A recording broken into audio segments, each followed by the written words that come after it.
किसी गांव में एक शिकारी रहता था और वो रोज शिकार करके अपना और अपने बच्चों का पेट पालता।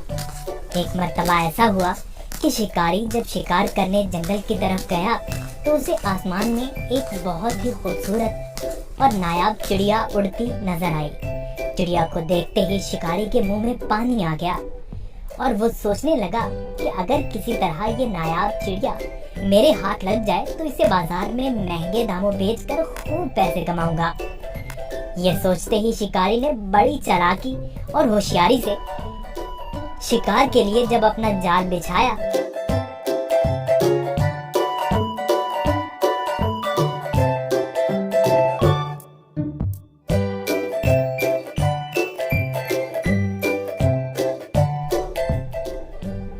तो उसमें वो खूबसूरत चिड़िया फंस गई। चिड़िया को जाल में देखकर शिकारी अपनी इस कामयाबी पर बहुत खुश हुआ और दिल ही दिल में इस चिड़िया को फरोख्त करने के मंसूबे बनाने लगा। चिड़िया जाल से बाहर निकलने के लिए खूब फड़फड़ाने लगी, लेकिन जब चिड़िया की सारी कोशिशें नाकाम हो गईं और उसे जाल से आजाद होने की कोई सूरत नजर न आई तो उसने मायूस होने की बजाय बड़े इत्मीनान से शिकारी की तरफ देखा और कहने लगी,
शिकारी ने चिड़िया की ये पेशकश सुनकर थोड़ी देर सोचने और गौर करने के बाद उसकी बात मानते हुए जाल की रस्सी खुद खोल दी।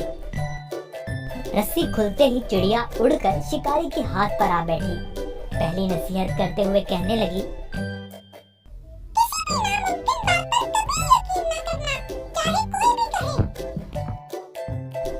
ये बोलकर चिड़िया अपने वादे के मुताबिक फिर उड़ी और दीवार पर जा बैठी। वहीं से दूसरी नसीहत करने लगी,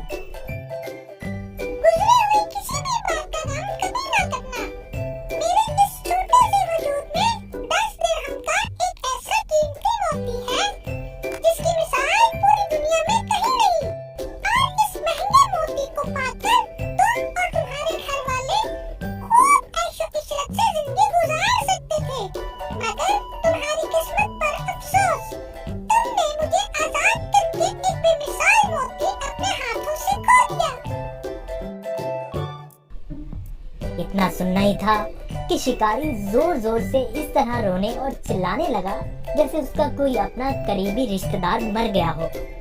रोते रोते बार बार ठंडी आहें भरता और कहता, हाय हाय मैं तो लुट गया, बर्बाद हो गया। अरे मुझ बेवकूफ ने क्या कर दिया, हाथ आए खजाने को खो दिया। ऐसी नादिर चिड़िया क्यों आजाद कर दी। शिकारी जब खूब रो धो चुका तब चिड़िया ने उसे मुखातिब करते हुए कहा, अरे बेवकूफ और अहमद शिकारी, मैंने पहले ही तुम्हें नसीहतें कर दी थी कि गुजरी हुई बात का गम न करना। जब ये बात हो ही गई थी तो अफसोस से हाथ मलना किस काम का। और हाँ, ए नादान शिकारी, तुमने मेरी पहली नसीहत भी तो गौर से नहीं सुनी। मैंने कहा था ना कि किसी भी नामुमकिन बात का हर यकीन नहीं करना चाहिए, हाँ वो कैसी ही